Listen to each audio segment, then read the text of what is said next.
أعوذ بالله من الشيطان الرجيم. بسم الله الرحمن الرحيم. إذا جاء نصر الله والفتح ورأيت الناس يدخلون في دين الله أفواجا فسبح بحمد ربك واستغفره إنه كان توابا.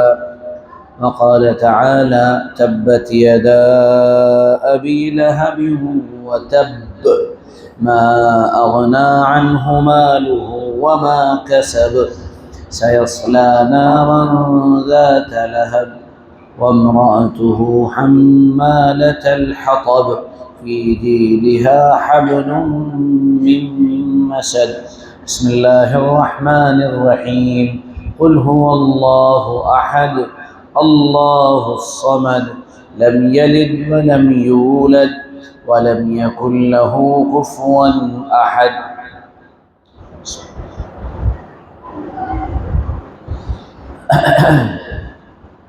رمضان المبارک میں جب حاضری ہوئی تھی اور ختم قرآن کا موقع تھا، اس وقت قرآن پاک کی آخر کی 3 صورتیں اور ان کا ترجمہ اور ان کی تفسیر پیش کی گئی تھی۔ چونکہ اس وقت موقع بھی ایسا تھا کہ زیادہ لمبی بات نہیں کی جا سکتی تھی، تراویح پوری ہوئی تھی اور لوگ تھکے بھی ہوئے تھے۔ آج اس سلسلے کی تکمیل کا، یعنی اس بات کو پورا کرنے کا وقت ہے۔ اس وقت عرض کیا گیا تھا کہ جب کوئی بہت اچھا لکھنے والا یا کوئی بہت اچھا بولنے والا، کوئی بہت بڑا رائٹر یا کوئی بہت بڑا اسپیکر، کوئی مقرر یا کوئی مصنف جب بولتا ہے یا لکھتا ہے تو جب وہ اپنی کتاب کو ختم کر رہا ہوتا ہے تو وہ پوری کتاب کی سمری اور پوری کتاب کا خلاصہ آخر میں پیش کرتا ہے۔ یہی حال اچھے مقرر کا بھی ہوتا ہے کہ وہ اپنی کتاب کے آخر میں، اپنے خطاب کے آخر میں، اپنے بیان کے آخر میں پورے کے پورے بیان کا نچوڑ پیش کرتا ہے۔ آج کل موجودہ دور میں جو کتابیں لکھی جا رہی ہیں ان میں تو اب یہ باقاعدہ ترتیب بنا دی گئی ہے کہ ہر چیپٹر کا خلاصہ وہ اس چیپٹر کے آخر میں کر دیتے ہیں، پھر پوری کتاب کا خلاصہ پیش کرتے ہیں۔ 10 چینل یوٹیوب پر آپ کو ایسے مل جائیں گے جس میں کتابوں کے خلاصے پیش کیے جائیں، انگریزی کتابوں کے خلاصے پیش کیے جائیں۔ ابھی تک کوئی چینل ایسا نہیں ہے جہاں پر اسلامی کتابوں کا خلاصہ پیش کیا جائے۔ ہم ارادہ رکھتے ہیں اور بہت دن سے یہ ارادہ ہے کہ جو اہم کتابیں ہیں ان کا خلاصہ یوٹیوب پر اور سوشل میڈیا پر لوگوں کے سامنے پیش کیا جائے، کیونکہ لوگوں کو پڑھنے کا وقت تو ہے نہیں، تو کم سے کم سن کر ہی کام چلا لیں گے، پکے سنی بن جائیں گے بالکل۔ الغرض قرآن پاک کی آخر کی یہ جو صورتیں ہیں، تقریباً 5 صورتیں، یہ آپس میں بڑا عجیب و غریب ربط رکھتی ہیں، اور یعنی ان کا آپس میں بڑا تعلق ہے۔ قل یا ایھا الکافرون سے لے کر اور قل اعوذ برب الناس تک، آپ اس ربط کو اگر سنیں گے، اس تعلق کو اگر سنیں گے تو آپ کو بڑا مزہ آئے گا، اور اس دور کے لیے بہت اہم پیغام اور میسج بھی مل جائے گا۔ یہ صورتیں قل یا ایھا الکافرون سے شروع ہو رہی ہیں، اور یہ وہ صورتیں ہیں جن کو اکثر ہم نماز میں پڑھتے ہیں۔ ہماری اکثر نمازیں تو قل یا ایھا الکافرون اور قل هو اللہ ہی سے ہوتی ہیں، تو یہ وہ صورتیں ہیں جو ہم پڑھتے رہتے ہیں، ان کا ترجمہ بھی سمجھنا چاہیے، مفہوم بھی سمجھنا چاہیے، اور کتنا زبردست اور ایک کلاسیکل ربط ہے، یعنی جوڑ ہے اور کنیکشن ہے ان صورتوں کا آپس میں، اور خاص کر موجودہ حالات میں اسے بھی سمجھنے کی ضرورت ہے۔ دیکھیے پہلی صورت ہے قل یا ایھا الکافرون۔ بہت زیادہ لمبی تفصیل میں نہیں جانا، صرف اشارات کر رہا ہوں۔ قل یا ایھا الکافرون، کہہ دیجئے اے محمد صلی اللہ علیہ وسلم ان کافروں سے، یعنی اے کافروں، لا اعبد ما تعبدون، میں ان چیزوں کو یعنی ان معبودان باطلہ کو نہیں پوچھتا ہوں جن کو تم پوچھتے ہو، ان کی تم عبادت کرتے ہو، ولا انتم عابدون ما اعبد، اور نہ تم ان کی عبادت کرو جن کی ہم عبادت کرتے ہیں، ولا انا عابد ما عبدتم، اور نہ مجھ کو پوجنا ہے ان چیزوں کو جس کی تم عبادت کر رہے ہو، تم نے جن کو پوجا ہے، ولا انتم عابدون ما اعبد، اور نہ تم کو پوجنا ہے ان چیزوں کو جس کو میں پوج رہا ہوں، جس کی میں عبادت کر رہا ہوں، لکم دینکم ولی دین، تمہارے لیے تمہارا دین ہے، میرے لیے میرا دین ہے۔ بہت بنیادی پہلی بات وہ یہ کہ یہ صورت مکہ مکرمہ میں نازل ہوئی ہے، اور مکہ مکرمہ میں مسلمان ایک دوسرے سے یعنی ان کا جو رابطہ تھا وہ تو اگرچہ مضبوط تھا، لیکن وہ چاروں طرف سے گھرے ہوئے تھے، سخت حالات تھے، کساؤ تھا۔ جنہوں نے سیرت پڑھی ہے انہیں معلوم ہوگا، شیب ابی طالب میں قید رکھا گیا، اور طرح طرح کی پریشانیاں اور دکھ، درد اور تکلیفیں برداشت کرنی پڑیں، یہ سب کچھ ہوتا رہا۔ لیکن اس حال میں جبکہ مسلمانوں کی تعداد انگلیوں پر گنے جانے کے برابر ہے، اللہ محمد الرسول اللہ صلی اللہ علیہ وسلم سے یہ کہلوا رہا ہے، کہیے، آپ اعلان کریے۔ اور پوری صورت کا خلاصہ کیا ہے؟ ہم پوری صورت کی تفسیر پہ نہیں جا رہے ہیں، خلاصہ کفر سے براءت کا اعلان کیجئے، یعنی یہ اعلان کیجئے کہ ہم کفر سے اور کفر کے نظام سے بری ہیں۔ بہت اہم مسئلہ میں آپ کے سامنے پیش کر رہا ہوں، اور وہ یہ ہے کہ غیر مسلموں سے تعلقات کی نوعیت کیا ہونی چاہیے۔ اس میں اکثر و بیشتر لوگوں کو دھوکہ لگتا ہے، اور کچھ لوگ جان بوجھ کر اس سلسلے میں دھوکہ دیتے ہیں، کچھ کو دھوکہ لگتا ہے، کچھ دھوکہ دیتے ہیں۔ جن کو دھوکہ لگتا ہے وہ بھی سنیں، اور جو دھوکہ دیتے ہیں وہ بھی سنیں۔ کافر سے، غیر ایمان والے سے، اللہ رب العزت کے دشمن سے تعلقات کی تین بنیادیں ہیں۔ ایک بنیاد ہے کہ اس سے دل کا قلبی تعلق رکھا جائے، اس کو موالات کہا جاتا ہے۔ موالات، دل کا تعلق، جگری دوستی، جگری یاری۔ شریعت کہتی ہے لا يتخذ المؤمنون الکافرین اولیاء من دون المؤمنین، کسی بھی حال میں ایمان والا کسی غیر ایمان والے کو اپنا جگری یار نہ بنائے۔ دوسری جگہ فرمایا ان کو اپنا بھیدی اور رازدار مت بناؤ، لا تتخذوه بطانہ من دون المؤمنین، ان کو رازدار مت بناؤ۔ تو کوئی جگری یاری نہیں ہونی چاہیے ہماری کسی غیر مسلم سے کہ جی ہم تو بس جگری یار ہیں، اور ایک جو ہماری بات ہے ہم نوالا اور ہم پیالہ ہیں، اور ہماری ساری باتیں تمہیں اور تمہاری ساری باتیں ہمیں معلوم ہیں۔ اس تعلق کو منع کیا گیا ہے۔ اس کی بہت سی بنیادیں ہیں، ایک آدھ کا اشارہ کر دے رہا ہوں۔ پہلی بات، صحبت کا اثر پڑ کے رہتا ہے۔ آپ کسی ایسے انسان کے ساتھ اگر رہیں گے تو آپ کے دل اور دماغ پر کفر کی جو برائی اور شناعت اور کفر کی جو گندگی ہے وہ کبھی اس طرح سے باقی نہیں رہ پائے گی جیسے رہنی چاہیے۔ اور بھی بہت سی باتیں ہیں، ہم ان سب پر نہیں جا رہے ہیں۔ نمبر دو، غیر مسلموں سے تعلقات کی دوسری صورت یہ ہے کہ کوئی غیر مسلم آپ کا پڑوسی ہے نا، آپ کے پڑوس میں رہتا ہے، تو اس کے ساتھ مواسات کا معاملہ۔ مواسات کا مطلب بھلائی، خیر خواہی، اس کو نقصان نہ پہنچانا بلکہ اس کو فائدہ پہنچانا۔ عبداللہ ابن عمر رضی اللہ عنہ گھر میں اگر کچھ بنتا تھا تو اپنے یہودی پڑوسی کو لے جا کر دے دیا کرتے تھے کہ تم بھی کھا لو۔ یہ مواسات ہے، یہ پڑوسی ہونے کا حق ادا کرنا ہے۔ نمبر تین، تیسرے تعلق کی بنیاد ہے مدارات، اور وہ یہ ہے کہ کوئی آپ کے گھر مہمان آ گیا۔ اب وہ مہمان کافر ہو، مسلمان ہو، منافق ہو، وہ کوئی بھی ہو، اب اس کا اکرام کرنا ہے، آئیے بیٹھیے، آپ اس کو چائے پلائیں، آپ اس کو کھانا کھلائیں، آپ تمام وہ ساری چیزیں، یہ تعلقات کی 3 بنیادیں ہیں۔ ہمارے ملک کے اندر المیہ یہ ہے کہ کفر اور شرک سے اتحاد کی جو صورت اپنائی جا رہی ہے، وہاں اتحاد ایک الگ بات ہے، پولیٹیکل اتحاد ایک الگ چیز ہو سکتی ہے، لیکن یہ بات یاد رکھنی چاہیے اور خوب یاد رکھنی چاہیے کہ ان سے ایسی ہم نوائی اور ایسی دوستی جس سے ہمارے ایمان اور اعمال پر فرق آنے لگے، یہ شرعی اعتبار سے بالکل منع ہے۔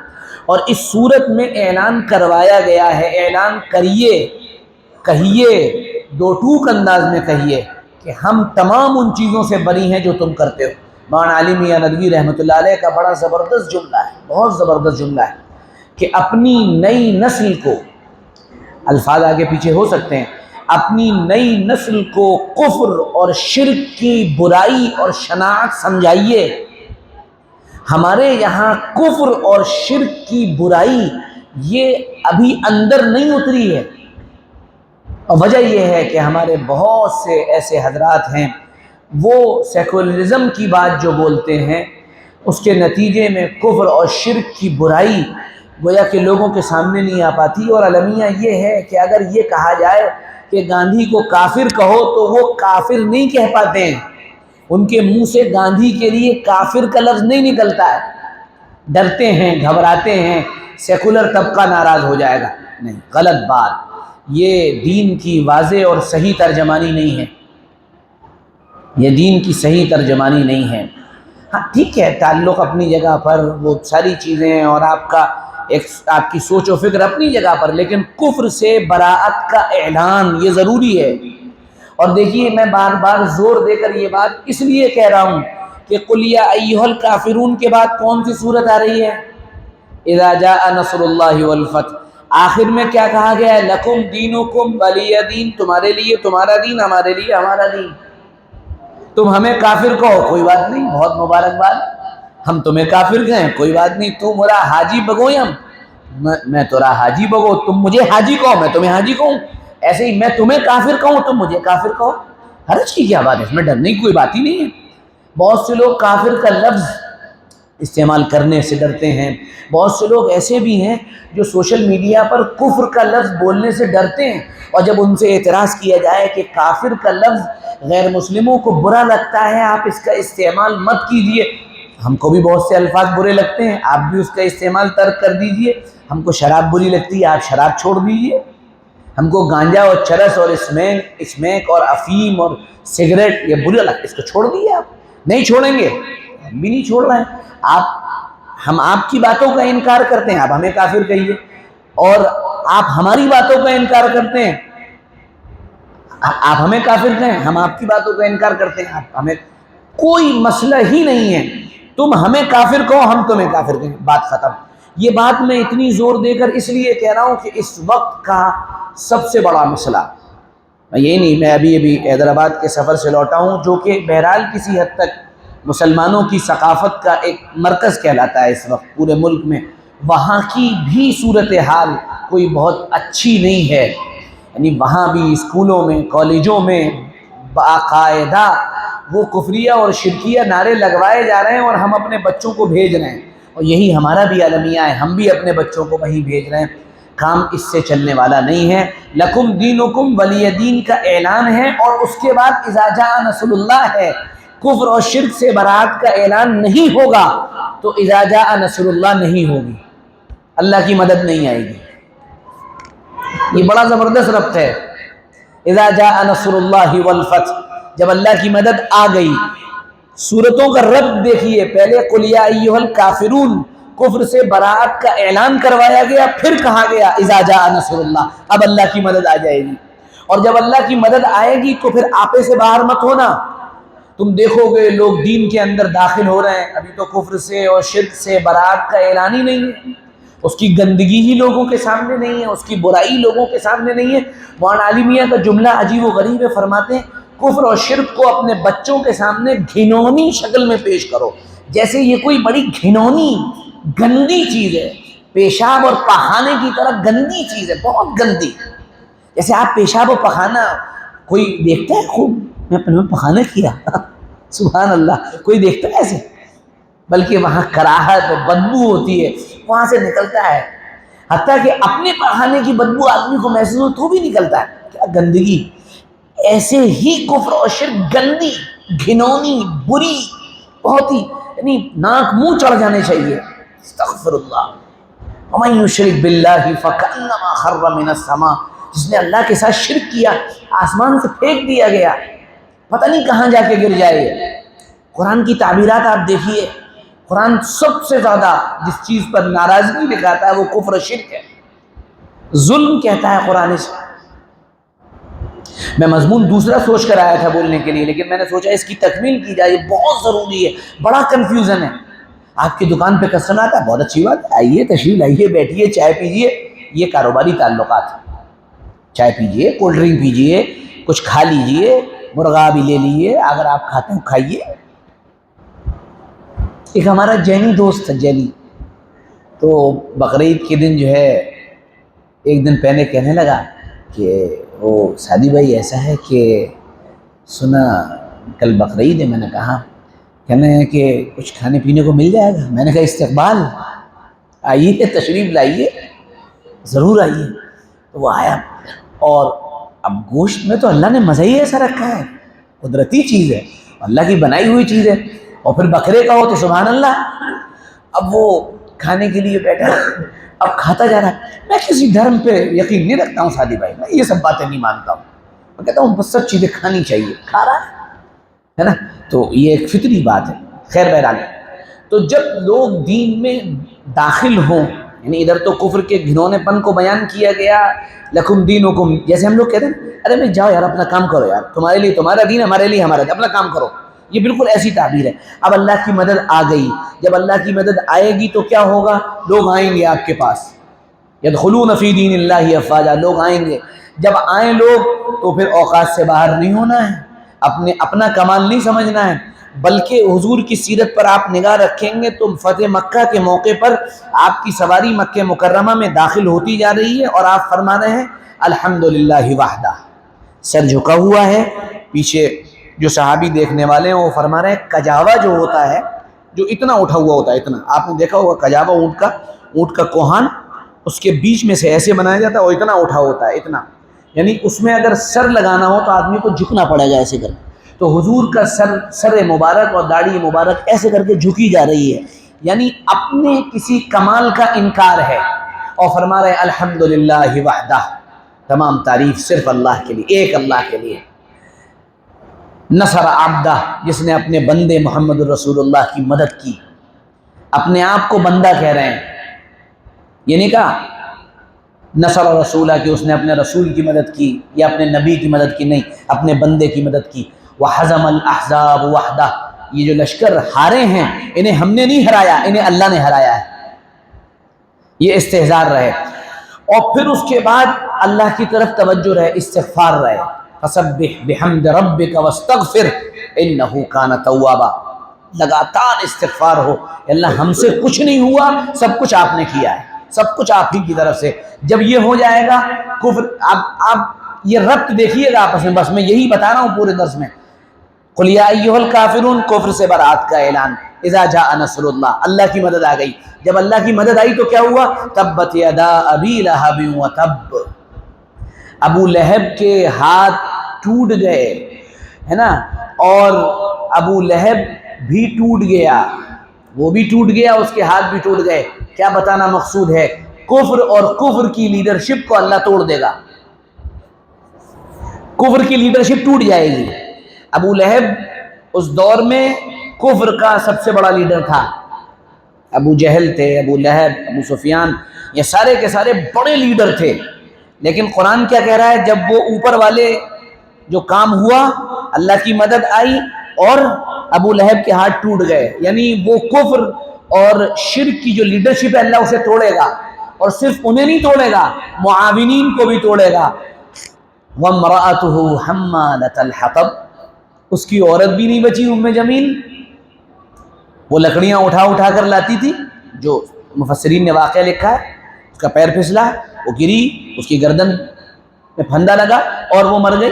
فی جیدہا حبل من مسد، تو قرآن کا صریح اشارہ ہے، اس کے گردن کے اندر جو رسی ہے وہ جو اس کا پورا کام تھا اس کو قرآن بیان کر رہا ہے۔ تو کفر کی لیڈرشپ نہیں ٹوٹے گی، صرف اس کے معاونین بھی ٹوٹیں گے۔ اچھا ہوتا یوں ہے کہ جب کفر کا استیلا اور غلبہ ہوتا ہے تو آدمی سوچتا ہے یہ ہوگا کیسے، ہوگا کیسے؟ ہم اپنی چھوٹی سی آنکھ سے دیکھ رہے ہوتے ہیں اور ادھر قرآن کہہ رہا ہے وَقَدْ مَكَرُوا مَكْرَهُمْ، انہوں نے اپنی تدبیریں چل لی، اپنی اسکیمیں چل لی، اب اس کے بعد کیا ہوگا؟ وَعِندَ اللَّهِ مَكْرُهُمْ، اللہ کے پاس اللہ کی تدبیریں ہیں۔ ارے آپ سمجھتے نہیں ہیں کتنی زبردست پلاننگیں ہیں ان لوگوں کی، آپ اندازہ تو کریے۔ قرآن کہہ رہا ہے اس سے بھی پریشان مت ہو، وَإِنْ كَانَ مَكْرُهُمْ لِتَزُولَ مِنْهُ الْجِبَالُ، ان کی تدبیریں اتنی بڑی کیوں نہ ہو جائیں کہ تم کو یہ لگے کہ پہاڑ ہٹ جائیں گے، اللہ کہہ رہا ہے تو بھی کچھ نہیں۔ وَمَكَرُوا وَمَكَرَ اللَّهُ وَاللَّهُ خَيْرُ الْمَاكِرِينَ، تدبیریں ان کی بھی ہیں، تدبیریں اللہ کی بھی ہیں، اور اللہ بہترین تدبیر کرنے والا ہے۔ یہ ہوگا تو تین چیزیں ہو گئی۔ اب آگے چلیے، جب کفر کی لیڈرشپ ٹوٹ جائے گی، جب یہ چیز ہو جائے گی، اب ساری کی ساری چیزیں ختم ہو جائیں گی، آپ اندازہ کیجئے ذرا، تاریخ میں تھوڑا سا جھانکیے اور اس جھروکے سے، تاریخ ضرور پڑھنی چاہیے، تاریخ ہمیشہ اپنے آپ کو دہراتی رہتی ہے، ہمیشہ تاریخ کا اصول ہے۔ ایک بڑا مفکر ہے، اس کی کتاب ہے، اس میں لکھا ہے تاریخ میں سنین کو مت یاد کرو، سن مت یاد کرو زیادہ، کیونکہ وہ یاد ہوتے نہیں ہیں، لیکن یہ ضرور دیکھو کہ تاریخ میں ایک واقعہ اگر کبھی ہوا ہے اور اس کا جو رزلٹ آیا ہے یہی واقعہ دوبارہ ہوگا، اگر اسی طرح ہوگا تو رزلٹ وہی آئے گا جو پہلے آیا تھا۔ یہ عجیب بات ہے۔ تو کہا یہ جا رہا ہے کہ کفر ٹوٹے گا۔ اب ذرا پیچھے جھانکیے، غور و فکر کریے، سوچئے، تو تاریخ میں آپ کو ایسے ایک نہیں کئی نظارے مل جائیں گے جب آپ کو یہ لگ رہا ہوگا تاریخ پڑھنے میں کہ کتنی بڑی بڑی سلطنتیں جن کے زوال کے بارے میں آدمی سوچتا نہیں تھا۔ میں ابھی گولکنڈہ کے قلعے میں گیا، میرے خیال میں ہندوستان کی تاریخ کا سب سے پرانا قلعہ ہے حیدرآباد میں، گولکنڈہ، ایک تاریخی 11ویں صدی سے ہے وہ، 11ویں صدی سے ہے وہ۔ میں نے وہ ولاگ بھی بنایا ہے میں نے اس کا، وہ آئے گا انشاءاللہ۔ تو وہ جب میں نے تین سلطنتیں اس قلعے میں سے گزری ہیں، 3 سلطنتیں، ایک غیر مسلم، 2 مسلمان، ہے نا۔ اس تاریخ کو آپ دیکھیں گے تو میں یہ سوچ رہا تھا وہاں کھڑے ہو کر کہ یہ جو دیواریں ہیں اور یہ گرنے والی بھربھری اینٹیں ہیں، میں ان کو دیکھ کر یہ سوچ رہا تھا کہ اس کے رہنے والوں نے جب یہ قلعہ بنایا ہوگا تو کیا کبھی ان کا یہ تصور بھی ہوگا کہ وہ مٹیں گے؟ تصور بھی ہوگا؟ نہیں، سوچتے بھی نہیں۔ چیزیں انہوں نے ایسی بنا رکھی ہیں۔ ان کے محل میں ایک جگہ ہم پہنچے، آپ سوچیے 11ویں 12ویں صدی کی بات ہو رہی ہے، تو ان کا باتھ ٹب تھا۔ یہ باتھ ٹب کا تصور تو ہم سوچتے ہیں آج آیا ہے، وہ تو بہت پہلے سے تھا۔ تو باتھ ٹب کے اندر گرم پانی اور ٹھنڈے پانی کا نظام تھا، ادھر سے گرم پانی آتا ہے، ادھر سے ٹھنڈا پانی۔ پھر اس نے وہ پائپ لائن دکھائی، اور پائپ لائن دکھانے کے بعد اس نے وہ جگہ دکھائی جہاں سے یہ پانی گرم ہو کے آتا ہے۔ پھر وہ پائپ لائن ٹوٹی ہوئی تھی، تو میں نے کہا یہ ٹوٹ کیسے گئی؟ تو کہنا ہے عالمگیر اورنگزیب رحمۃ اللہ علیہ نے اسے توڑا تھا، وہ آج تک اسی طرح ٹوٹی ہوئی موجود ہے۔ تو یہ کیا ان لوگوں کو احساس تھا کہ ہمیں یہ چھوڑنے بھی پڑیں گے؟ کبھی یہ احساس و خیال آتا بھی ہوگا تو وہ اس کو ہٹا دیتے ہوں گے۔ اپنی جان کی حفاظت کی اتنی فکر تھی انہیں کہ ایک جگہ جو ان کی عدالت تھی، جہاں ان کی کچہری لگتی تھی، بنایا بھی عجیب طرح سے وہ قلعہ۔ تو اندر ہم پہنچے، ایک پتھر لگا ہوا ہے، اس پتھر پر مجرم کھڑا ہوتا تھا اور وہیں اس کو پھانسی بھی دی جاتی تھی، اور اوپر سے باقاعدہ ایک ہک لگا ہوا تھا جس پہ اگر پھانسی کی سزا ہوتی تھی تو وہیں پر اس کو ہینگ کر دیا جاتا تھا، لٹکا دیا جاتا تھا۔ اور بادشاہ سلامت جو تھے وہ اوپر بیٹھتے تھے، تو بادشاہ جہاں بیٹھتے تھے بادشاہ کے سامنے محراب بنی ہوئی تھی۔ تو میں غور کرنے لگا تو اس نے بتایا، گائیڈ نے، کہ یہ محراب اس لیے بنی ہوئی ہے کہ یہاں مجرم کے ساتھ آنے والا کوئی آدمی خدا نہ خواستہ کوئی ہتھیار چھپا کر لایا ہے تو بادشاہ پہ حملہ نہ کر دے، اور نمبر 2 یہ بادشاہ کو پورا دیکھ سکتا ہے، یہ بادشاہ پر پوری نگاہ رکھ سکتا ہے، لیکن بادشاہ صرف اس کے پیروں کو دیکھ سکتا ہے۔ میں نے کہا یہ کیوں؟ انہوں نے جواب دیا کہ یہ اس لیے کہ بادشاہ اس کے چہرے کو دیکھ کر رحم نہ کھا لے کہ بھئی میرا رشتہ دار، میرا تعلق والا، تو وہ اپنی جان کی حفاظت کی اتنی فکر کر رہے ہیں۔ یعنی اس دور میں فزکس کے ایسے کارنامے اس قلعے کے اندر موجود ہیں کہ آپ قلعے کے اندر داخل ہوں گے تو ایک پتھر لگا ہوا ہے، آپ اس پتھر پہ کھڑے ہو جائیے اور وہاں پر آپ تالی بجائیے صرف اس پتھر پہ کھڑے ہو کر، تو وہ آواز 500 میٹر دور اوپر بادشاہ کے کمرے میں سنائی دے گی۔ کیوں کرتے ہیں؟ وہ گائیڈ بتانے لگا کہ یہ اپنی حفاظت کا نظام تھا کہ کوئی آئے تو ہمیں فوراً اطلاع مل جائے اور ہماری جان کی حفاظت ہو۔ یعنی وہ یہ سوچ رہے تھے کہ ہم کو تو بہت دنوں تک یا ہمیشہ رہنا ہے، لیکن اس کارگاہ ہستی میں اللہ نے بقا اور دوام صرف اپنے لیے رکھا ہے، باقی کسی کے لیے بقا اور دوام نہیں۔ سب کو ختم ہونا ہے، سب کو مٹنا ہے، سب کو مر جانا ہے، ختم ہو جانا ہے۔ تو اگر آپ ادھر دیکھیں گے تھوڑا سا ہٹ کے تو آپ کو پھر یہ بات نظر آئے گی کہ بڑی بڑی سلطنتیں ختم ہو گئیں، بڑی بڑی مخالفتیں ختم ہو گئیں، کفر و شرک کی ایسی آندھیاں چلی ہیں ہر دور میں، جیسے اس دور میں چل رہی ہیں۔ ایسا لگتا ہے کہ بس اب ختم نہیں۔ الم تر کیف ضرب اللہ مثلا کلمۃ طیبۃ کشجرۃ طیبہ، جب بھی میں آپ سے بار بار یہ بات کہوں گا، مخلوق کا تاثر آپ پر قائم ہو، آپ غمگین، اداس، پریشان اور آپ کا دل ٹوٹا ہوا ہو، کسی نے تکلیف دی ہو، آپ آئیے اور اس کتاب کے ساتھ ذرا بیٹھیے اور 3-4 صفحات پڑھ لیجئے۔ میں قسم کھا کر کہنے کو تیار ہوں کہ آپ کے دل کے تاثرات بدل جائیں گے اور یہ کتاب اپنا اثر آپ کے اوپر چھوڑ دے گی۔ آپ دیکھیے، کتنا بھی غم کیوں نہ ہو، کتنی بھی پریشانی کیوں نہ ہو، آپ بیٹھیے قرآن کے ساتھ 4 صفحات پڑھ لیجئے، 5 صفحات پڑھ لیجئے، بالکل ایسا لگے گا کہ کچھ تھا ہی نہیں۔ یہ اس کتاب کا کمال ہے۔ تو کفر کی لیڈرشپ ٹوٹ جائے گی، ٹھیک ہے، ختم۔ بالکل بھی گھبرانے کی ضرورت نہیں ہے، بالکل بھی پریشان ہونے کی ضرورت نہیں ہے۔ الیس الصبح بقریب، صبح قریب ہے۔ قریب جسے اللہ قریب کہہ رہا ہے، آپ یہ سمجھ لیجیے وہ ہمارے اعتبار سے بہت دور ہو سکتی ہے، لیکن ایسا نہیں ہے کہ جن کو آج طاقت ملی ہے کل وہ کمزور نہیں ہوں گے، جن کو آج قوت ملی ہے کل ان سے بادشاہتیں اور قوتیں چھینی نہیں جائیں گی، سب ہوگا اور سب یاد بھی رکھا جائے گا، اور جو جس طرح سے کرتا چلا آیا ہے وہ اسی طرح سے انتقام کی بھٹی پر دوبارہ سینکا جائے گا۔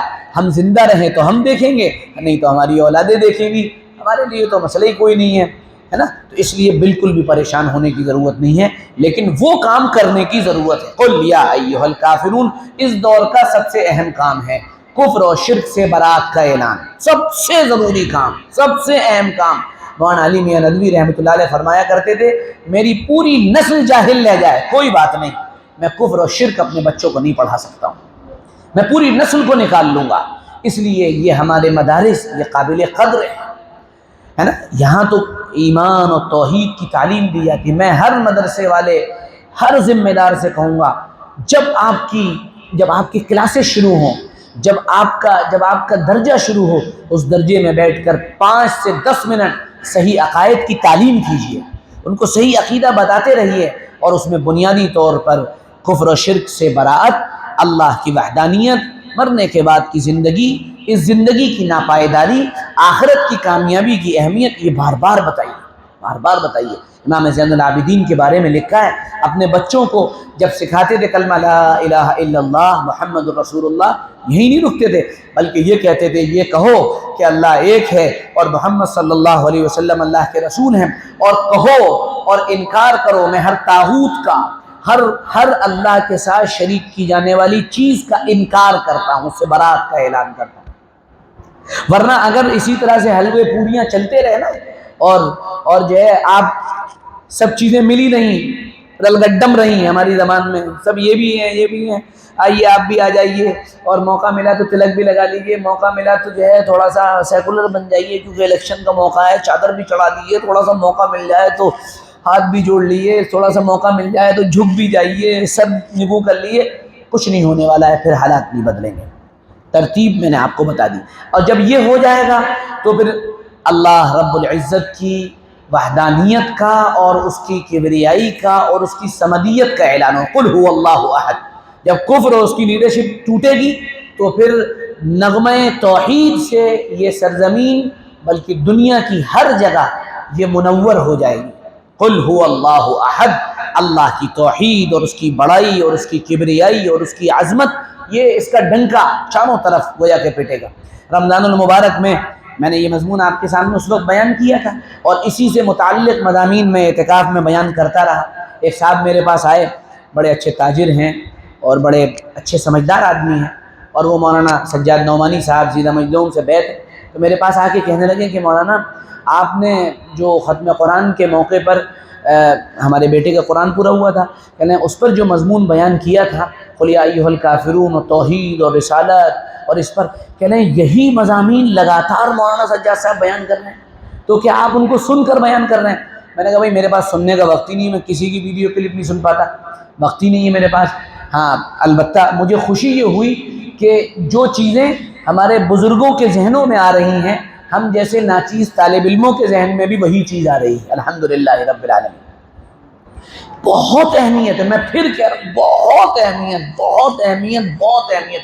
ہماری زندگی اور موت کا مسئلہ اتنا بڑا نہیں ہے جتنا توحید اور رسالت اور آخرت اور ہمارے عقائد کا مسئلہ ہے، بہت اتنا اہم ہے۔ ہماری سانس کے آنے جانے کا مسئلہ اتنا اہم نہیں جتنا توحید، رسالت اور آخرت کا۔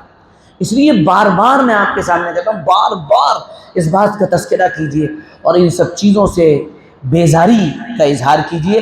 آپ کے ماحول میں بیزاری ذرا مشکل ہے، کیونکہ شرک خفی کی بہت سی قسمیں آپ کے یہاں ویسی پہلی پائی جاتی ہیں، ماشاءاللہ اس کی کچھ شکلیں آپ کے یہاں رائج ویسے ہی ہیں پہلے سے۔ جب وہ رائج ہیں تو آپ ان کی مخالفت کر کے ارے صاحب میں ہی کیوں برا بن جاؤں۔ ہاں توحید تو یہ ہے کہ خدا بندے سے یہ کہہ دے یہ بندہ دنیا سے خفا میرے لیے ہے۔ تو لوگوں کی رضامندی کی زیادہ فکر مت کیجیے کہ لوگ راضی رہیں، لوگ کبھی نہیں راضی رہتے، لوگ آپ سے کبھی نہیں راضی ہوں گے۔ اور سائیکلوجی کا اصول ہے ہر ایک کو خوش رکھنے کی کوشش کرنے والا ڈپریشن میں چلا جاتا ہے، یہ بالکل لکھا ہوا ہے۔ جو ہر ایک کو خوش رکھنا چاہتا ہے یہ بھی خوش رہیں۔ ایسے وہ نا کہ کعبے کا سفر کیا اور گنگا کا اسنان بھی، کعبے کا سفر کیا اور گنگا کا اسنان بھی، خوش رہے رحمان بھی، راضی رہے شیطان بھی، دونوں کا کام چلتا رہے۔ تو یہ سب چلنے والا نہیں ہے۔ ہاں اس راہ پر چلنے میں آپ کے سامنے پریشانیاں آ سکتی ہیں، دشواریاں آ سکتی ہیں، یہ ساری چیزیں ہو سکتی ہیں، یہ بالکل صحیح بات ہے، یہ سب چیزیں ہوں گی، اندرونی اور بیرونی پریشانیاں آئیں گی۔ اسی لیے قل اعوذ برب الفلق اور قل اعوذ برب الناس، اتنا زبردست ربط ہے قل یا ایھا الکافرون سے قل اعوذ برب الناس تک کہ اگر آدمی پڑھے تو شوق ہو جاتا ہے کیسے اللہ سمجھا رہا ہے ہمیں ہر بات، کہ دیکھو یہ ہوگا تو یہ ہو جائے گا، یہ ہوگا پھر یہ ہوگا، پھر اس کے بعد یہ ہو جائے گا۔ اب دو صورتیں اس لیے نازل فرمائی کہ جو ان راہوں پہ چلے گا تو پریشانیوں کا شکار ہوگا۔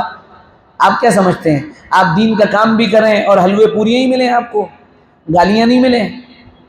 ایک ہمارا یعنی ملنے والا تو نہیں کہوں گا، ہمارے ملنے والوں کا ملنے والا ہے، تو کسی نے اس کو یوٹیوب پر گالی دی تو اس نے بہت شاندار جواب دیا، یعنی آپ کیا سمجھتے ہیں ہم آپ کی گالیوں سے پریشان ہو جائیں گے؟ ہم آپ کی گالیوں اور آپ کی دھمکیوں کا ناشتہ کرتے ہیں، اس کا تو ہمیں ناشتہ کرنا پڑتا ہے۔ آپ کی دھمکیاں، آپ کی گالیاں، آپ کی تھریٹنگ جو ہوتی ہیں، اس کا تو ہمیں ناشتہ کرنے کی عادت پڑ چکی ہے۔ یہ سب چیزیں ہوں گی۔ وَلَنَبْلُوَنَّكُمْ بِشَيْءٍ مِّنَ الْخَوْفِ، کیا اور اس سے بھی زیادہ کوئی بات کہی جائے گی؟ قرآن کہہ رہا ہے خوف، پہلی آزمائش ہی خوف کی ہوگی، خبردار اگر تم نے یہ کر دیا تو سمجھ لو تم کو ہم NRC اور CA کے تحت ملک، مطلب یعنی تم ملک کے شہری نہیں رہو گے۔ اچھا یہ ڈر آ گیا، اگر تم نے یہ نہیں کہا تو راشن بند ہو جائے گا، یہ اللہ نہ کرے یہ دن دیکھنے پڑیں۔ اگر تم نے یہ کر دیا تو سمجھ لینا اب اس کے بعد اگلا مرحلہ ووٹ دینے کا اختیار چھین لیا جائے گا۔ اور ووٹ دینے کا اختیار چھیننا ہمارے لیے ایسا ڈراؤنا خواب ہوتا ہے، ایسا لگتا ہے کہ ہمارے سارے مسئلے ووٹ ڈالنے سے حل ہو جاتے ہیں۔ کیا حال ہے ہمارا! ابھی بھی یہ مسلمان نادان اپنے سارے مسائل کا حل الیکشن کو سمجھا ہوا ہے، کبھی نہیں۔ آپ کے مسائل وہیں حل ہوں گے جو راستے محمد رسول اللہ صلی اللہ علیہ وسلم نے بتائے۔ بالکل صاف فرمان ہے، اس امت کے بعد والوں کی اصلاح بھی انہی چیزوں کے ذریعے سے ہوگی جن کے ذریعے سے پہلے والوں کی اصلاح ہوئی۔ طریقہ کار بدل سکتا ہے، اصول وہی رہیں گے، ضابطے وہی رہیں گے، قوانین وہی رہیں گے۔ جیسے آپ دیکھیے، میں کل پرسوں کتابیں لینے گیا اپنے بیٹے کی، تو کتابیں میں نے لی، میں نے کہا بھائی NCERT کی کتابیں دے دیے، تو کہنے کون سے اسکول میں پڑھ رہے ہیں؟ میں نے کہا فلاں اسکول میں ہیں، یہ پرائیویٹ ہے۔ کہنا اچھا، کہنا اس میں تو الگ کتابیں لگی ہوئی ہیں. میں نے کہا نہیں آپ NCERT کی کتابیں دیجیے. تو وہ NCERT کی کتابیں انہوں نے دے دیں. پھر 2 کتابیں نہیں تھیں تو میں باہر آیا ایک دکان پر جو انہی کی دکان تھی. میں نے کہا یہ 2 کتابیں وہاں نہیں ہیں اسٹور میں، آپ مجھے دے دیجیے. تو وہ کہنے لگے کہ ہاں میں دے رہا ہوں. میں نے کہا میرا ایک سوال ہے اب چھوٹا سا، یہ پیپر جو آتا ہے وہ NCERT کی بکس میں سے آتا ہے یا آپ کے کالج یا اسکول میں جو کتابیں لگائی جاتی ہیں ان میں سے آتا ہے؟ تو وہ میری طرف دیکھنے لگے. پھر میں نے کہا کیا ایسا نہیں ہوتا، بلکہ میرے حساب سے ایسا ہی ہوتا ہوگا کہ NCERT کی بکس جو ہیں ان کا چربا یا ان کا ایک پورا خلاصہ اور ایسنس یہ اپنی کتابوں میں ڈال کر الگ چھاپ دیتے ہیں. کہنا یہی ہوتا ہے اور پیپر ویسے ہی آتا ہے. سمجھ میں آ رہی ہے بات؟ تو یہ چیز بہت زیادہ ذہن میں ہر وقت رکھنے کی ہے کہ ہم اپنے تمام مسائل کا جو حل الیکشن میں سمجھ رہے ہیں یہ کسی بھی حال میں ہمارا حل نہیں ہے. طریقہ کار بدل سکتے ہیں، یعنی کام کرنے کا اسلوب اور طریقہ بدل سکتا ہے، لیکن یہ کبھی نہیں ہوگا کہ بعد والوں کی اصلاح کے لیے کوئی الگ طریقہ ہو اور پہلے والوں کی اصلاح کے نہیں. طریقے وہی ہیں، ہاں طریقہ کار بدل سکتا ہے، یعنی وہ بنیادیں وہی ہیں، طریقہ کار بدل سکتا ہے. تو اب اللہ تعالیٰ نے کہا کہ جب کام کرو گے 2 حالات آئیں گے، کچھ حالات باہر سے آئیں گے، کچھ اندر سے آئیں گے. کچھ حالات جو ہے اپنوں کی طرف سے آئیں گے، کچھ پرائیوں کی طرف سے آئیں گے. کہ صاحب اپنوں کی طرف سے کیا حالات آئیں گے، پرائیوں کی طرف سے کیا حالات آئیں گے؟ قل اعوذ برب الفلق اور قل اعوذ برب الناس، یہ دونوں اس سلسلے میں. جناب نبی کریم صلی اللہ علیہ وسلم بیمار رہنے لگے اور بیماری کی کیفیت یہ ہونے لگی کہ آپ صلی اللہ علیہ وسلم ایک بات بولتے تھے اور پھر آپ کے کو ایسا لگتا تھا کہ یہ بات آپ نے نہیں بولی. کبھی ایسا ہوتا تھا کہ بول بھی ہوتی تھی اور یہ محسوس ہوتا تھا کہ میں ابھی نہیں بول پایا ہوں. اس طرح کی کیفیت رہنے لگی. آپ صلی اللہ علیہ وسلم آرام فرما ہے اپنے بستر پر. ایک وقت میں 2 فرشتے آئے اور کہنے لگے کہ تمہارے صاحب جو ہیں یہ بیمار ہیں یا مسحور ہیں یا ان کے اوپر جادو کر دیا گیا ہے؟ انہوں نے کہا نہیں ان کے اوپر جادو کیا گیا ہے. کہا اچھا کہاں ہے وہ جادو، کہاں ہیں وہ جادو کی چیزیں؟ کہا وہ تو بیر زیروان، بیر کنویں کو کہتے ہیں اور زیروان اس کا نام تھا، اس کے اندر وہ گنڈے لٹکائے گئے ہیں. اور یہ 2 صورتیں اس وقت 2 فرشتے ان کے ذریعے سے پہنچائی گئیں اور اس میں قل اعوذ برب الفلق قل اعوذ برب الناس تھی. وہ وہاں سے صحابہ کو دوڑایا گیا، وہ کنویں میں سے وہ گنڈے نکال کر لائے جو پانی میں لٹکے ہوئے تھے اور اس کی وجہ سے پانی کا رنگ بدل رہا تھا. اس سے کئی چیزیں پتہ چلتی ہیں کہ اگر کسی پر سحر وغیرہ کیا جائے تو اس کی ایک حقیقت ہے اور اس کا اثر ہوتا ہے، اور اس کی حفاظت کی شکل صبح شام 4 قل کا اہتمام کرنا، الحمد اور 4 قل کا پڑھنا ہے نا. اور اس کی یعنی اگر اور زیادہ خطرہ لگے آپ کثرت سے پڑھیں اور جو ہے اچھے عاملین جو بتائیں اس طرح سے ان کا ورد کریں تو اللہ تعالیٰ ان چیزوں سے آپ کی حفاظت فرما لیں گے. تو وہ جب گنڈے لائے گئے حضور کے سامنے، آپ صلی اللہ علیہ وسلم نے اس کو ہاتھ میں لیا اور 2 صورتیں پڑھنا شروع کی، اسے پھونکنا شروع کی. جب پھونکنے لگے تو وہ گویا کہ وہ دھاگے کھولتے جاتے تھے، تانتے کھولتے جاتے تھے اور آپ کا چہرہ کھلنے لگا. مرجھایا ہوا چہرہ کھلتا چلا جا رہا تھا، چمک آتی جا رہی تھی آپس. پھر اس کے بعد آپ صلی اللہ تعالیٰ علیہ وسلم صحت مند ہو گئے. ان دونوں صورتوں کے اندر جو مضامین بیان کیے گئے ہیں اس میں 2 باتیں غور کرنے کی. نمبر 1، پہلی بات، پہلی صورت میں کہا گیا قل اعوذ برب الفلق، آپ کہیے کہ میں پناہ میں آیا صبح کے رب کی. صبح جب اگتی ہے نکلتی ہے آپ نے دیکھا ہوگا تو روشنی آتی ہے. تو علماء نے لکھا ہے جادو ہمیشہ رات کے وقت میں ہوتا ہے، سحر ہمیشہ رات کے وقت میں ہوتا ہے، اور اس کے علاج کا بہترین وقت تہجد کا وقت ہے. اس کے علاج کا بہترین وقت تہجد کا وقت. اور ابن القیم نے تو یہاں تک غالباً لکھا ہے، الجوزی نے رحمۃ اللہ علیہ، کہ جس جادو اور ٹونے کا کوئی علاج نہ ہو اس کا علاج کثرت ذکر ہے، انشاءاللہ اس کا علاج ہو جائے گا.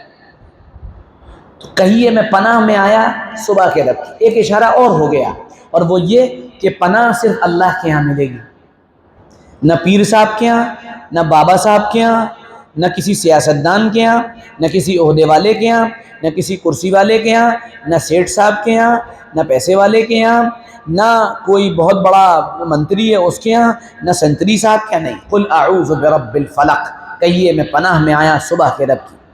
پناہ ایک مرتبہ مانگی گئی، ٹھیک ہے. اب آپ دیکھیے من شر ما خلق، ہر اس چیز کی پناہ جو، ہر اس چیز کی برائی کی پناہ جو اس نے بنائی ہے اللہ نے. ومن شر غاسق اذا وقب، اور اس بدی سے اور اس اندھیرے سے جب وہ سمٹ آتا ہے، یعنی اندھیروں کا ذکر بار بار اس لیے کیا گیا، جس کا اشارہ میں نے کیا کہ یہ ساری چیزیں رات میں ہوتی ہیں۔ ومن شر النفاثات فی العقد، اور میں پناہ میں آیا برائی کی ان عورتوں کی گرہوں، ان عورتوں سے جو گرہوں پر پھونکے مارتی ہیں۔ آپ صلی اللہ علیہ وسلم پر جو جادو کیا گیا تھا وہ لبید بن عاصم کی بیٹیوں نے کیا تھا، اس لیے یہاں پر عورتوں کا خاص کر تذکرہ کیا گیا۔ اور آپ دیکھیں گے عاملین کے یہاں لمبی لائن ہمیشہ عورتوں کی لگی ہوتی ہے، آپ جا کے دیکھیے صبح شام۔ جی مولانا صاحب، ہاں بتاؤ کیا بات؟ میری نند مجھے بہت پریشان کرتی ہے۔ نند پریشان کرتی ہے؟ اچھا کیا کرتی ہے؟ مجھے جینے نہیں دے رہی ہے، بہت پریشان کر رہی ہے۔ اچھا، اور حال یہ ہے کہ یہ خود اسے جینے نہیں دے رہی ہے، اور رونے لگی، بہت رو رو کے باتیں بیان کر رہی۔ ہمیشہ یاد رکھنا چاہیے، علماء نے لکھا ہے 3 لوگوں کے آنسوؤں کا اعتبار نہیں۔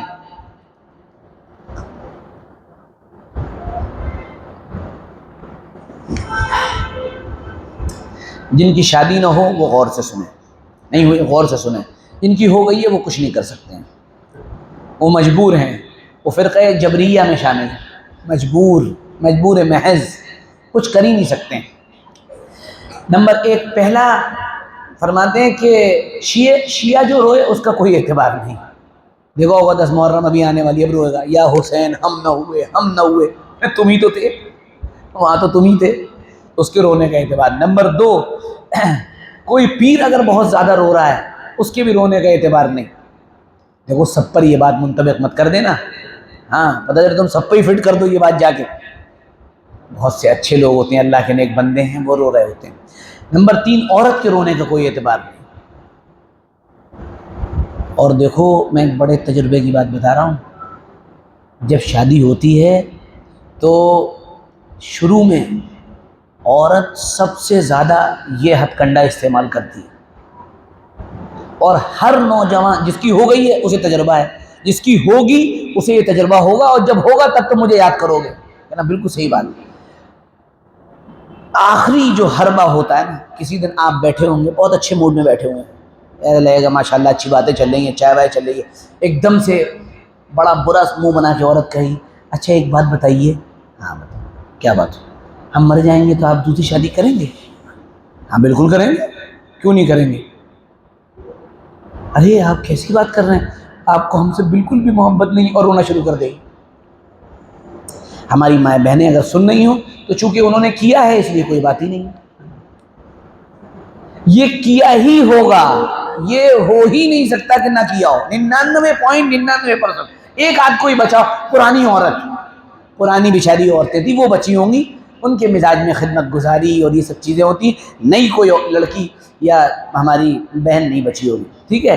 اچھا، اور اس کے بعد آپ کسی بات پہ ناراض ہو گئے اور آپ جینوئن ہیں، بالکل صحیح ہیں، اور غلطی عورت کی، اب وہ رونے لگے گی، کہے گی آپ ایسا کر رہے ہیں، ہمیں اس طرح ڈانٹ رہے ہیں، آپ بتائیے ہم نے کیا ایسا کر دیا، کون سی بڑی غلطی ہم سے ہو گئی؟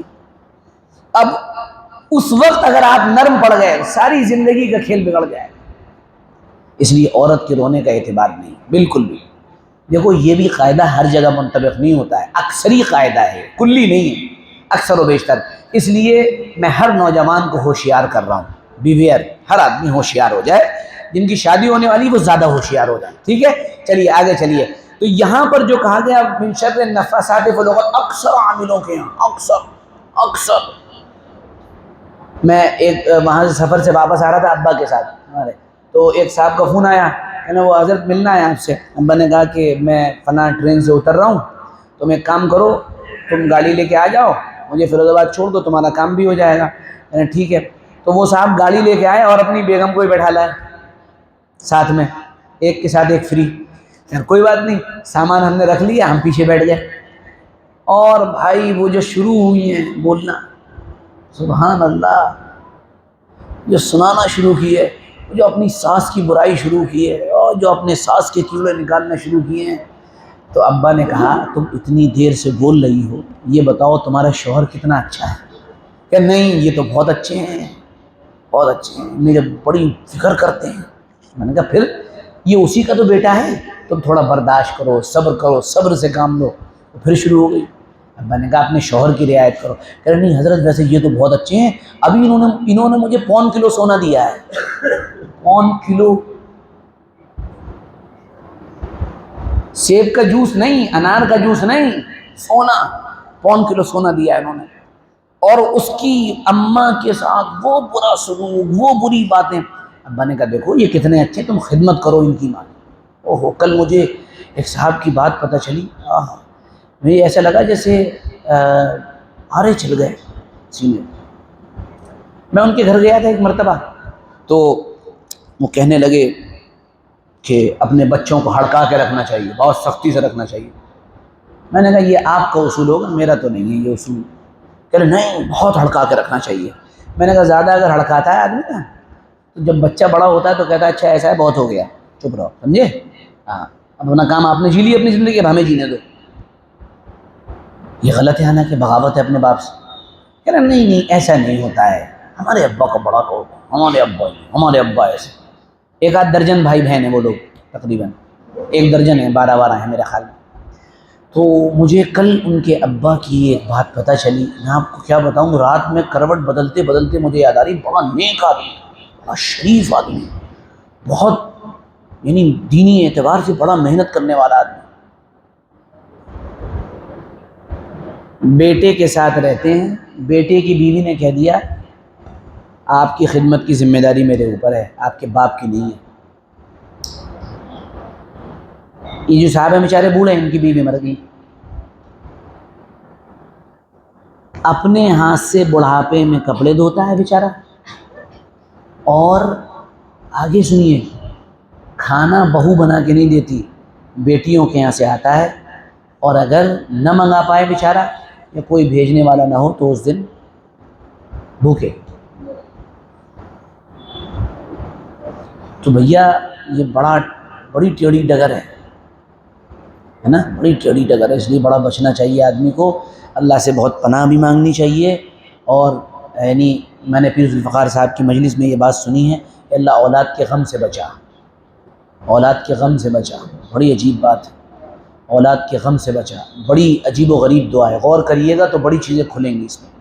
الغرض تو یہاں قرآن جو کہہ رہا ہے کہ جو عورتیں جو گرہیں لگا کر پھونک مار رہی ہیں ان کے شر سے پناہ چاہتا ہوں، من شر حاسد اذا حسد، اور برا چاہنے والا جب برا چاہنے لگے اس کے شر سے پناہ چاہتا ہوں۔ عجیب عجیب باتیں قرآن کہتا ہے۔ قرآن یہ نہیں کہہ رہا ہے، آپ سے یہ دعا نہیں کروائی کہ اللہ مجھ سے کوئی حسد نہ کرے، نہیں، یہ کہا جب حسد کرے تو اے اللہ اس کی برائی سے میں پناہ چاہتا ہوں۔ یعنی حسد تو آپ سے ہوگا، حسد ہوگا، جو بھی باصلاحیت ہوگا اس سے حسد ہونا طے، جو جتنی صلاحیت والا ہے اس سے حسد ہو کر ہی رہنا ہے، اور جتنی صلاحیت جس میں ہے اس سے اتنا زیادہ حسد ہوگا۔ تو آپ سے حسد ہوگا، گالیاں پڑیں گی، لیکن اللہ ان کے شر سے ہماری حفاظت فرمائیے۔ اب غور کریے گا، یہ جتنے بھی چیزیں ہیں، یہ جتنی بھی چیزیں اس قل اعوذ برب الفلق کے اندر بتائی گئی ہیں، غور سے سنیے گا، یہ ساری کی ساری انسان کے جسم کو پیش آتی ہیں۔ ایک پریشانی وہ ہے جو جسم کو لگے، ایک پریشانی وہ ہے جو روح کو لگے، ایک پریشانی وہ ہے جو جسم اور روح دونوں کو لگے، ہے نا؟ تو سب سے خطرناک پریشانی وہ ہے جو جسم اور روح دونوں کو لگ جائے، اس سے ہلکی پریشانی وہ ہے جو صرف جسم کو لگ جائے، اس سے بڑی پریشانی وہ ہے جو روح کو لگ جائے۔ اب آپ دیکھیے اس میں اللہ کی پناہ 1 مرتبہ مانگی گئی ہے، قل اعوذ برب الفلق، بس، اور اس کے بعد کن کن چیزوں سے پناہ مانگی گئی ہے؟ من شر ما خلق، ہر اس چیز کی برائی سے جو بنائی گئی ہے، اور اندھیرے میں آنے والی چیزوں سے، اور پھونک اور جھاڑ اور ان تمام چیزوں سے پناہ مانگی گئی ہے، حاسد کے حسد سے پناہ مانگی گئی ہے، ٹھیک ہے؟ اور اللہ کی پناہ شروع میں صرف 1 مرتبہ کہی گئی ہے، کیونکہ یہ ساری پریشانیاں جسم پر آنے والی ہیں۔ آگے چلیے، قل اعوذ برب الناس، میں پناہ چاہتا ہوں لوگوں کے رب کی، ملک الناس، ایک پناہ، ملک الناس، میں پناہ چاہتا ہوں لوگوں کے بادشاہ کی، الہ الناس، جو لوگوں کا رب ہے میں اس کی پناہ چاہتا ہوں، 3 مرتبہ پناہ مانگی گئی، اور کس سے؟ من شر الوسواس الخناس، اس برائی سے جو کہ پھسلا دیتی ہے، حضرت نے ترجمہ کیا ہے جو کہ پھسلا دے، وسوسے ڈالے، خناس اور چھپ کر ڈالے۔ شیطان انسان کے دل میں وسوسے ایسی جگہ سے ڈال دیتا ہے جہاں سے آپ کو اندازہ بھی نہیں ہوتا۔ اللہ تعالیٰ نے قرآن پاک میں ارشاد فرمایا ہے کہ وہ تم کو وہاں سے دیکھتا ہے جہاں سے تم اس کو نہیں دیکھتے ہو۔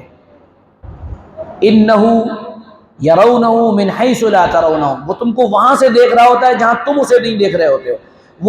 وہ وسوسے ایسی جگہ سے ڈال دیتا ہے کہ تم کو پتہ نہیں چل سکتا۔ کہاں ڈالتا ہے؟ الذی یوسوس فی صدور الناس، لوگوں کے دل کے اندر وسوسے ڈالتا ہے، دل کے اندر۔ میں ابھی صبح آ رہا تھا، میرے پاس فون آیا، ایک بچی کا فون آیا، اور بڑی پریشان اور بہت قابل، بڑی فاضل بچی، کہنے لگی کہ میں اس چیز میں ناکام ہوئی، میں اس چیز میں جو کام کرتی ہوں ناکام ہو جاتی ہوں، میں جو کام کرتی ہوں ناکام ہو جاتی ہوں۔ میں نے یونیورسٹی میں داخلہ لینے کے لیے کہا، داخلہ طے تھا، نہیں ہو پایا۔ میں پڑھانے کے لیے گئی، بالکل میرا سلیکشن طے تھا، نہیں ہو پایا۔ میں ایک یونیورسٹی کے اندر گئی، وہاں جس دن ہم پہنچے وہاں پر پیٹرن بدل دیا گیا، ہم ناکام ہو رہے ہیں بار بار، اور ہم نے یہ وظیفہ بھی کیا اور یہ بھی کیا اور پھر بھی ناکام ہے۔ تو جو ہے یعنی وہ آگے کا جملہ کہہ نہیں پا رہی، لیکن شکوک و شبہات میں مبتلا ہے۔ تو اللہ تعالیٰ نے بر وقت دو باتیں ذہن میں ڈالی۔ میں نے کہا پہلی بات تو یہ ہے، یہ یاد رکھنے کی ہے کہ آپ نے سب کچھ پڑھا اور پڑھنے کے بعد بھی نہیں ہوا تو آپ نے اللہ سے اپنے تعلق کو غلط سمجھا۔ مطلب یہ ہے کہ آپ اللہ سے اپنے تعلق کو یہ سمجھتی ہیں کہ جیسے عاشق اور معشوق کا تعلق، کہ ہم نے اپنے معشوق کے لیے مٹھائی لا کر دی، ہم نے گھڑی لا کر دی، ہم نے کتاب لا کر دی، ڈائری لا کر دی، پیسے دیے، گفٹ کیے، اب ہمارا معشوق ہماری بات مانے، اسے ماننی چاہیے، لیکن وہ نہیں ماننا ہے، اس کا مطلب وہ بے وفا ہے۔ اللہ سے بندے کا تعلق یہ نہیں ہے، اللہ سے بندے کا تعلق عبد اور معبود کا تعلق ہے۔ وہ معبود ہے، اس کی عبادت کی جائے گی، ہم اس کے بندے ہیں، وہ جو کرے گا وہ ماننا پڑے گا، یہ سمجھ لو اچھی طرح۔ کہنے ہاں یہ بات تو سمجھ میں آ گئی۔ میں نے کہا دوسری بات وہ یہ ہے کہ صبر کے بغیر بڑی چیزیں نہیں ملا کرتی ہیں۔ کبھی کبھی آپ کو اللہ تعالیٰ تیار کر رہا ہوتا ہے بہت بڑی چیز دینے کے لیے، اور آپ چھوٹی چیزوں پر راضی رہنے کی کوشش کر رہے ہوتے ہیں۔ بس جی مجھے تو یہ چھوٹا سا ایک کاروبار مل جائے، ایک دکان چھوٹی، دعا بھی ایسی کرائیں گے، مولوی صاحب بس وہ چھوٹی سی دکان ہے اس کے لیے دعا کر رہے ہیں، چھوٹا سا ایک اپنا کاروبار ہو جائے تو اپنا کام سیٹ ہو جائے گا، دال روٹی چلنے لگے گی۔ ارے بھائی اللہ سے جب مانگ رہے ہو بڑا مانگو۔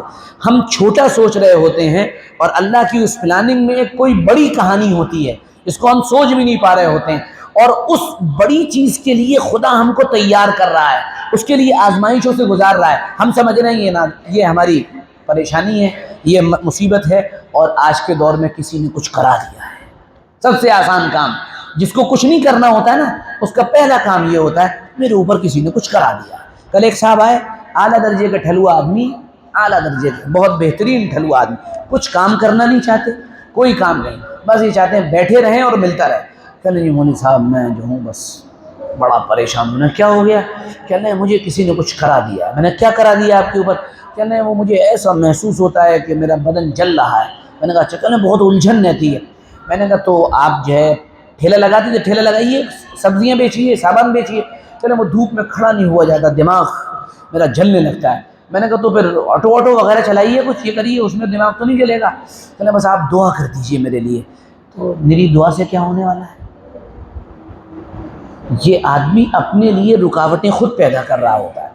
کسی نے کچھ کرا دیا ہے۔ میں نے کہا کسی نے کچھ نہیں کرایا ہے تمہارے اوپر، تم کو اللہ شاید کسی بڑی چیز کے لیے تیار کر رہا ہے۔ پھر میں نے اسے ایک مثال دی، اور مثال تو بڑی عجیب سی ہے لیکن میں نے دی اسے مثال۔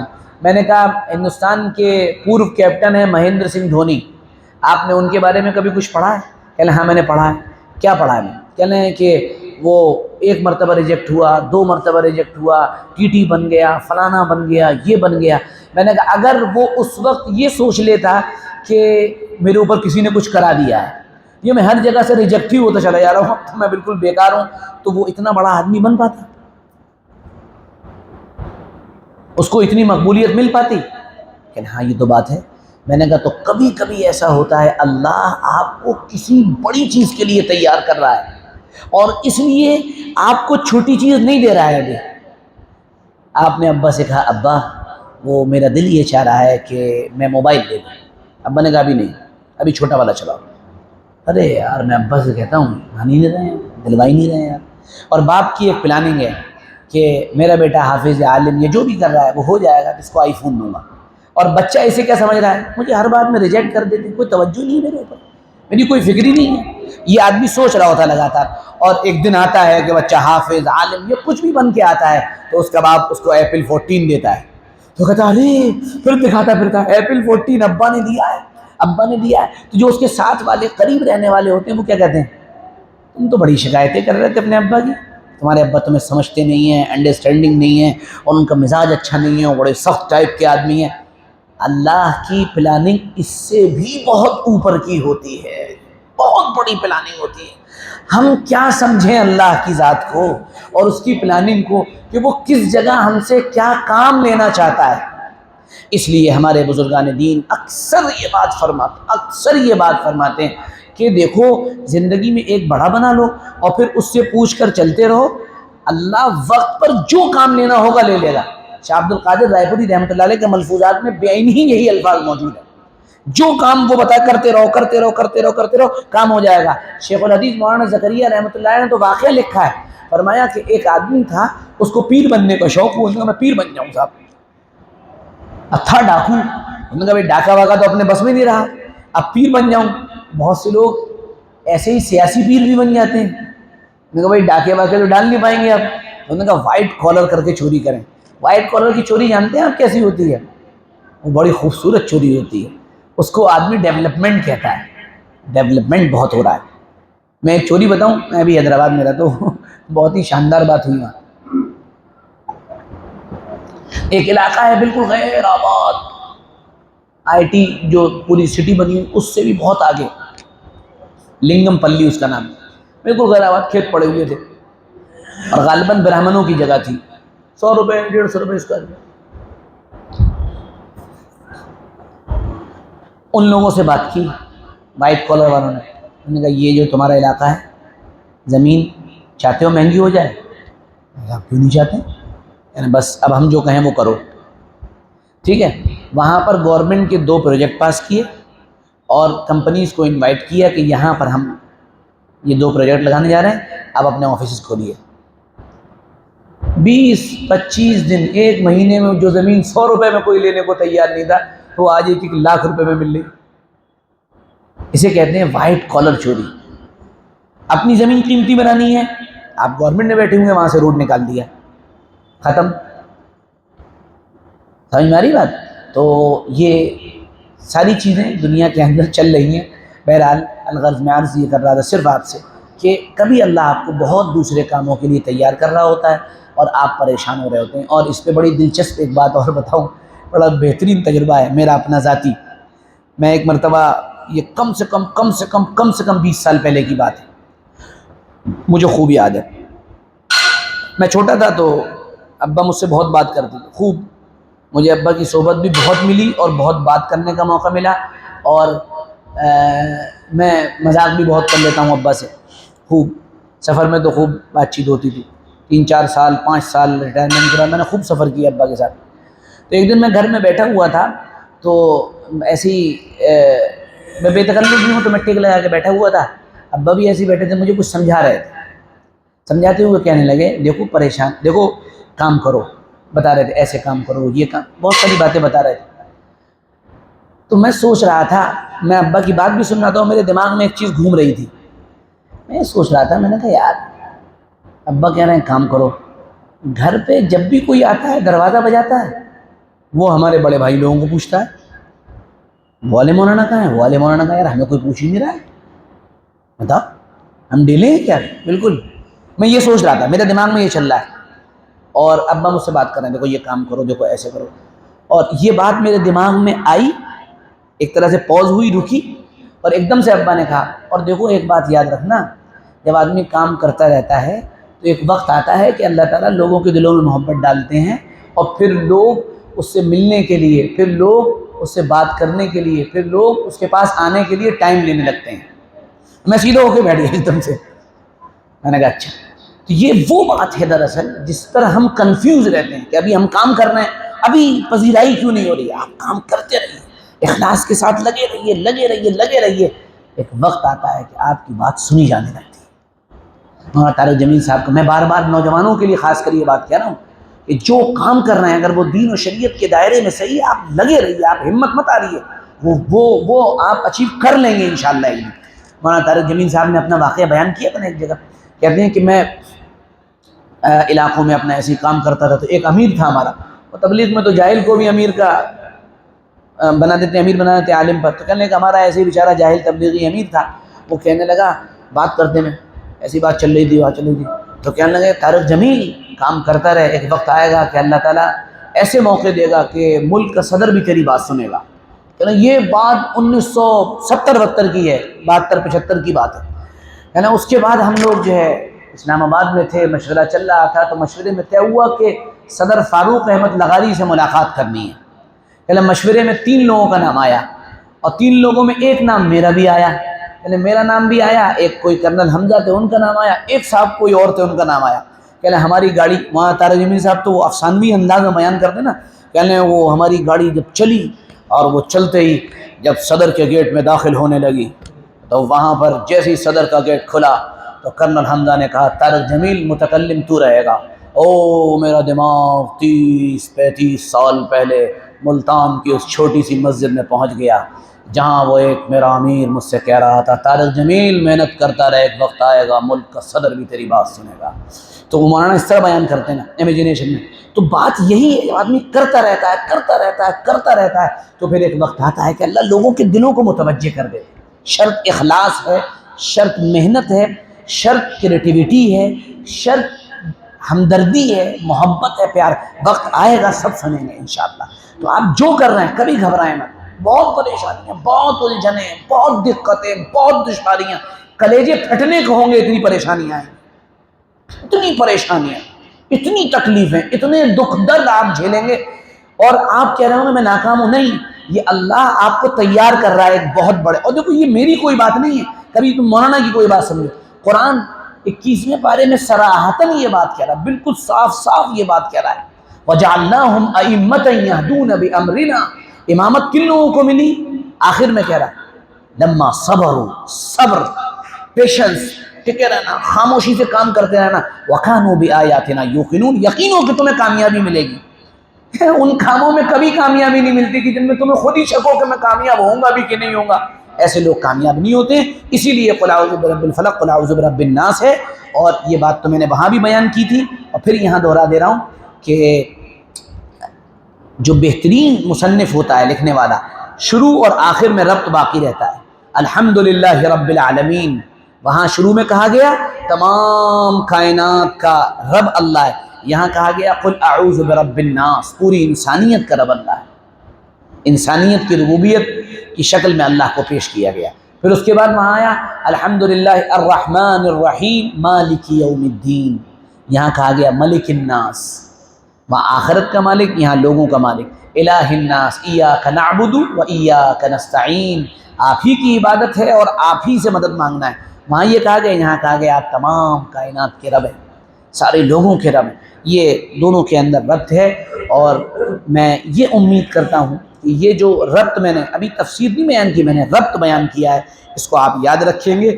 سمری اور خلاصے کے طور پہ پورے یعنی درس کا خلاصہ میں 1 منٹ میں پیش کیے دے رہا ہوں۔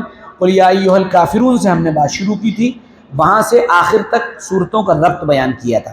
دیکھیے قل یا ایھا الکافرون، پوری صورت کا خلاصہ کفر اور شرک سے برات کا اعلان، ہر طرح کے کفر و شرک سے برات کا اعلان، ہم اس سے بری ہیں، ہم اس سے بالکل الگ ہیں۔ وَبَدَأَ بَيْنَنَا وَبَيْنَكُمُ الْعَدَاوَةَ وَالْبَغْضَاءَ إِلَى يَوْمِ الْقِيَامَةِ، ایسے الفاظ استعمال کیے قرآن میں کہ نہیں، کفر و شرک اگر ہوگا تو ہماری اور تمہاری دشمنی پھر تو شروعات ہے۔ إِنَّا بُرَآءٌ مِّنْكُمْ وَمِمَّا تَعْبُدُونَ مِن دُونِ اللَّهِ، ہم بری ہیں، اگر تم ان سب چیزوں کی عبادت کرتے ہو ہم بری ہیں۔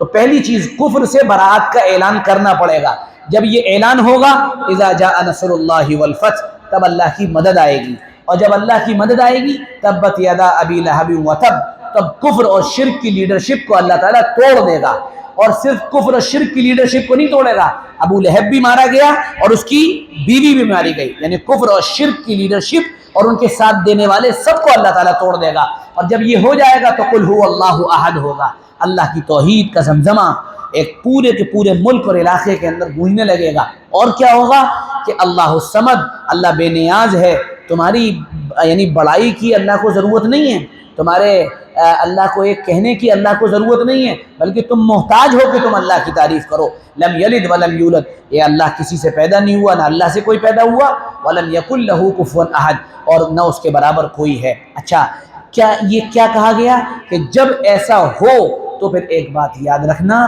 کہ اللہ کی بے نیازی سے ڈرتے رہنا۔ آگے کہا گیا یہ کام کرو گے تو پھر تمہارے سامنے دو طرح کے حالات آئیں گے، اندر سے دشمنی، باہر سے دشمنی۔ اندر کی دشمنی قل اعوذ برب الفلق کے اندر بیان کر دی گئی، جادو ٹونا فلانا ڈھکانا یہ وہ سب کیا جائے گا۔ پریشان مت ہونا، گھبرانا مت، اللہ کی مدد آئے گی، اگر مخلص ہوگے ثابت قدم ہوگے، موت لکھی ہوگی تو مر جاؤ گے، کائے کو ٹینشن لے رہے ہو۔ اور پھر شیطانی پریشانیاں قل اعوذ برب الناس میں بیان کی گئی، یہ وسوسے آئیں گے، خیالات آئیں گے، اور عجیب عجیب طرح کے سوالات پیدا ہوں گے، اور عجیب طرح سے ادھر ادھر ہو جاؤ گے، تم سمجھ بھی نہیں پاؤ گے کہ تم کہاں بانٹ دیے جا رہے ہو۔ یہ سب حالات ہیں۔ قل اعوذ برب الناس کے اندر اس کا پورا پوسٹ مارٹم کر دیا گیا ہے۔ یہ آخر کی گویا کہ 6 صورتوں کا ربط ہے، اور اس وقت میں بار بار یہ بات کہہ رہا ہوں، قل یا ایھا الکافرون کی بھی ضرورت ہے، قل واللہ احد کی بھی ضرورت ہے۔ اور اندازہ کیجئے، پتہ نہیں میں نے اس دن بیان کیا تھا کہ نہیں بیان کیا تھا، اللہ کے نبی صلی اللہ علیہ وسلم کو اور اللہ تعالیٰ کی ذات کو اتنا اہتمام ہے کفر اور شرک سے برات اور توحید کا، کہ آپ غور کریے، جب رات کو آپ وتر پڑھتے ہیں تو وتر میں سنت سبح اسم ربک الاعلی اور قل یا ایھا الکافرون اور قل اعوذ برب الناس، یہ قل هو اللہ احد، قل یا ایھا الکافرون اور قل هو اللہ، یہ پڑھنا سنت ہے۔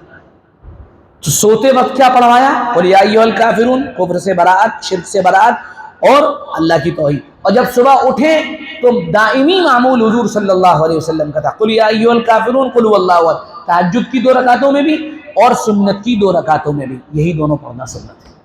آپ اندازہ لگائیے کتنا اہتمام ہے، جتنے اہتمام کے ساتھ اس چیز کو قرآن نے بیان کیا ہے یا اس کے اشارے کیے ہیں، ہم کو اس کو اتنی ہی اہمیت دینی ہے۔